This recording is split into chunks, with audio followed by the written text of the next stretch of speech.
Mga bossing, magandang umaga. Nabutan tayo ng alas 9. O mag-alas 10 na pala, 9:40. 9:40 na pala. At ayun, nagutom na nga rin ako. Kakain muna tayo dito sa Kainta, dun sa may Gandang Karangalan. Ano ba yung tawag dito sa tindahan yun? Madalas ako kumakain. Tagal na rin ako hindi nakakain dun. Kaya yung naisip kong puntahan para mananghalian. Gutom na rin. Wala pa akong almusal eh. 9:40 na.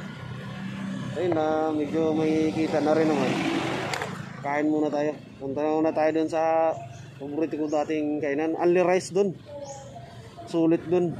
Only rice. 100 pesos mo, sold na sold ka na dun. Tara mga boss, punta tayo dun. So yun mga sir, sarado nga yung yung only rice dito. Holiday kasi, next time na lang.